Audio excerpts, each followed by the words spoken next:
লাভ ক্ষতি সম্পর্কিত একটি গুরুত্বপূর্ণ অঙ্ক আজকে তোমাদেরকে করাবো, যে অঙ্কটি প্রিলি এবং রিটেন উভয় পরীক্ষায় এসে থাকে। আমরা প্রথমে বিস্তারিত শিখব, এরপরে শর্টকাটে কিভাবে 30 সেকেন্ডে অঙ্কটি করা যায় আমরা সেটিও শিখে নেব। চলো আমরা এখন অঙ্কে চলে যাই। রাজু একটি বই হাসানের কাছে 10% ক্ষতিতে বিক্রি করল। যদি রাজু বইটি 20% কম দামে কিনত এবং 44 টাকা বেশি দামে বিক্রি করত, তবে তার 40% লাভ হতো। রাজু বইটি কত দামে কিনেছিল? রাজু একটি বই হাসানের কাছ থেকে 10% ক্ষতিতে বিক্রি করল। তাহলে আমরা ধরি বইটির কস্ট প্রাইস সমান 100 টাকা। এখন রাজু বইটি হাসানের কাছে 10% ক্ষতিতে বিক্রি করলো, অর্থাৎ 10% ক্ষতিতে সেল প্রাইস কত সেটা আমরা একটু দেখে নিই। 10% ক্ষতিতে বিক্রি করলো, অর্থাৎ সেল প্রাইস কত? 100 মাইনাস 10 ইকুয়াল টু 90 টাকা। এরপরে কি, রাজু বইটি 20% কম দামে কিনতো, তাহলে 20% কম দামে কিনতো, অর্থাৎ কি 20% কম দামে কস্ট প্রাইসটা কত হতো দেখি আমরা। 20% কমে কস্ট প্রাইস সমান 100 মাইনাস 20 অর্থাৎ 80 টাকা। এবং 40 টাকা বেশি দামে বিক্রি করত, তবে তার 40% লাভ হতো। তাহলে 40% লাভে বিক্রয় মূল্যটা কত আমরা একটু দেখে নিই। 40% লাভে সেল প্রাইস 100 প্লাস 40 অর্থাৎ 140 টাকা। আচ্ছা, এখন আমরা এটা বলতে পারি যে ক্রয় মূল্য যদি হয় 100 টাকা, তাহলে বিক্রয় মূল্য কত? 140 টাকা। তাহলে আমরা লিখি কস্ট প্রাইস 100 টাকা হলে সেল প্রাইস 140 টাকা।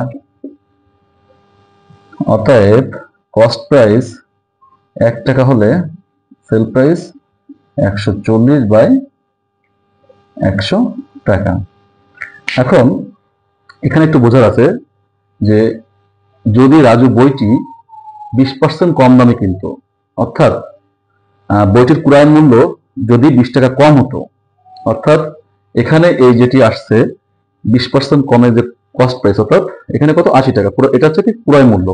তাহলে আমার এখন ক্রয় মূল্য যদি 80 টাকা হতো, তাহলে তার বিক্রয় মূল্যটা কত হতো সেটা আমরা এখন বের করব। অতএব ক্রয় মূল্য 80 টাকা হলে বিক্রয় মূল্য ইন্টু 80, 140 ইন্টু 80 বাই 100 অর্থাৎ 112 টাকা। তাহলে আমরা এখান থেকে বিক্রয় মূল্যটা পেয়ে গেলাম। তাহলে আগে একটি বিক্রয় মূল্য পেয়েছিলাম যে কি 10% ক্ষতিতে বিক্রয় মূল্য কত? 90 টাকা। আর এখন যদি ক্রয় মূল্যটা আসে, বিক্রয় মূল্য কত হতো? 112 টাকা। তাহলে আমরা দুইটা বিক্রয় মূল্য পেলাম। এখন এই দুই বিক্রয় মূল্যের পার্থক্য কত সেটা আমরা একটু দেখে নিই। দুই বিক্রয় মূল্যের পার্থক্য, দুটি বিক্রয় মূল্যের পার্থক্য, বিক্রয় মূল্যের পার্থক্য সমান 112 মাইনাস এখানে কত টাকা? 90 টাকা সমান কত টাকা? 22 টাকা। তাহলে এখানে আমরা দুইটা বিক্রয় মূল্যের পার্থক্য পেলাম 22 টাকা। দুই বিক্রয় মূল্য পার্থক্য 22 টাকা হলে বইটির কস্ট প্রাইস 100 টাকা। সেল প্রাইস 22 টাকা বেশি হলে বেশি হলে কস্ট প্রাইস 100 টাকা। অতএব সেল প্রাইস 1 টাকা বেশি হলে কস্ট প্রাইস 100 ভাগ 22 টাকা। এখন প্রশ্নে আমাদের দেওয়া ছিল যে 44 টাকা বেশি দামে বিক্রি করতে, অর্থাৎ কত টাকা বেশি ছিল এখানে? বেশি ছিল 44 টাকা। তাহলে অতএব সেল প্রাইস যদি 44 টাকা বেশি হতো তাহলে কস্ট প্রাইস কত হতো? 100 ইন্টু 44 ভাগ 22, অর্থাৎ 200 টাকা। তাহলে আমাদের যে বলছিল যে রাজু বইটি কত দামে কিনছিল, অর্থাৎ 200 টাকা দিয়ে বইটি কিনছিল। এটা হলো বিস্তারিত আমাদের এই অঙ্কের। এখন যদি আমরা এই অঙ্কটি শর্টকাটে অর্থাৎ 30 সেকেন্ডের ভিতরে বের করতে যাই তাহলে কি টেকনিক অ্যাপ্লাই করতে পারি সেটা আমরা এখন দেখি। শর্ট টেকনিক,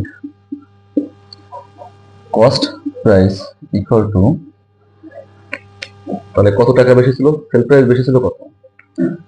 প্রথমে সেল প্রাইস বেশি ইন্টু 100 এর হোল স্কয়ার ভাগ কমে কস্ট প্রাইস ইন্টু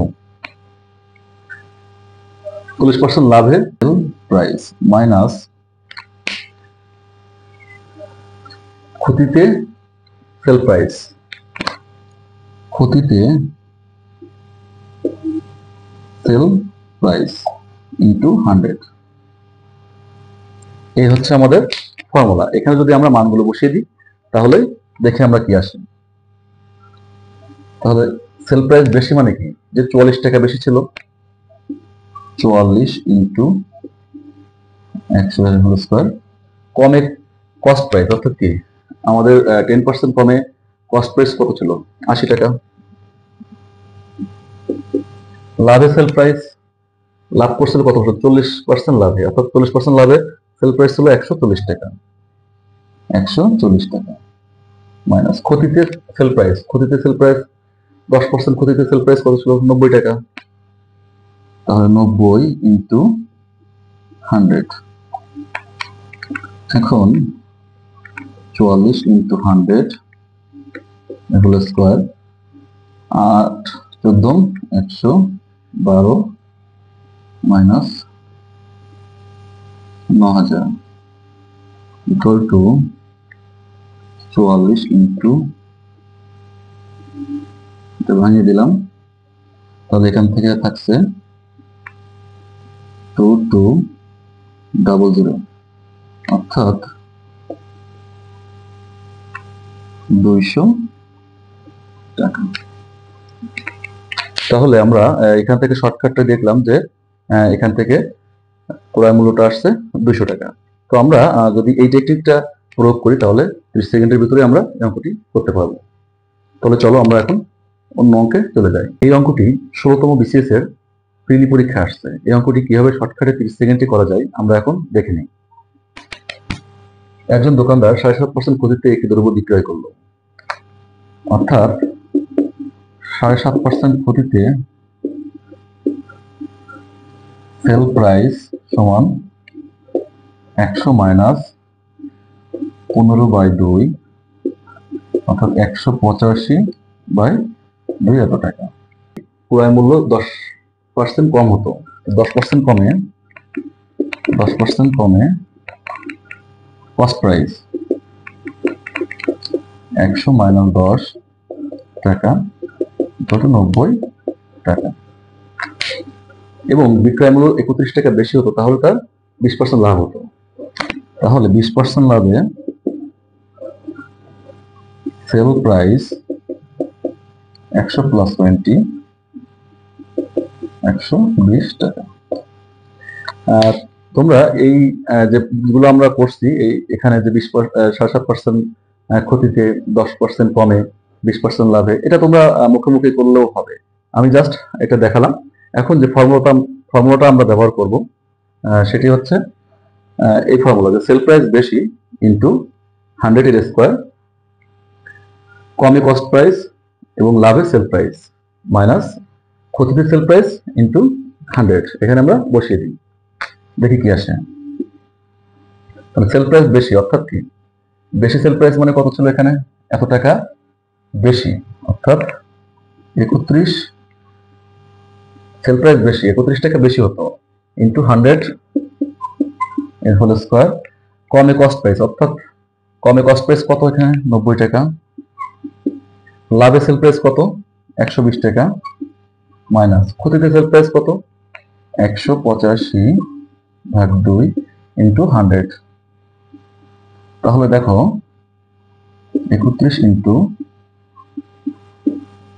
স্কোয়ার 108 0 এটা কাটলে হয় 50, তাহলে 0 25 5 হাতে 2 5 40 আর 2 5 5 আর 4 9, অর্থাৎ 31 ইন্টু 100 স্কোয়ার, তাহলে 0 5, তাহলে 5 1550 টাকা, এখন 31 ইন্টু 100 1550, তাহলে কাটাকাটি করলাম 5 দিয়ে যদি কাটি 5 3 5 15 5 1 5, 5 দিয়ে কাটলে 5 2 10 0 0, তাহলে 31 কেটে গেল মাত্র 200 টাকা। তাহলে এই অঙ্কটি আমরা যদি এই ফর্মুলায় মানগুলো বসিয়ে দিই তাহলে আমরা 30 সেকেন্ডের ভিতরে এই অঙ্কটি করতে পারবো। এই অঙ্কটি মূলত লিখিত পরীক্ষার জন্য খুবই গুরুত্বপূর্ণ। চলো আমরা দেখে নিই যে কিভাবে করতে হয়। একটি জিনিস 56 টাকা বিক্রি করলে জিনিসটির ক্রয় মূল্য যত টাকা, শতকরা তত টাকা লাভ হয়। জিনিসটির ক্রয় মূল্য কত? ধরি কস্ট প্রাইস সমান x টাকা, প্রফিট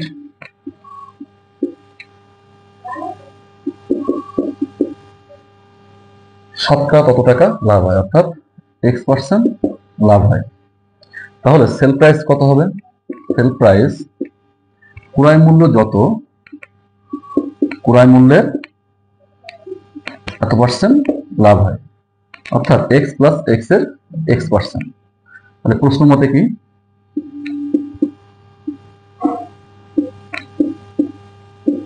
এটা একটা বিক্রয় মূল্য আর এখানে প্রশ্নে আমাদের একটা বিক্রয় মূল্য দেওয়া আছে, তাহলে এই বিক্রয় মূল্যটা ইকুয়াল টু এই বিক্রয় মূল্য, অর্থাৎ x প্লাস x এর x% equal two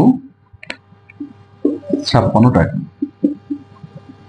x plus x square by 100 equal to 56 টাকা।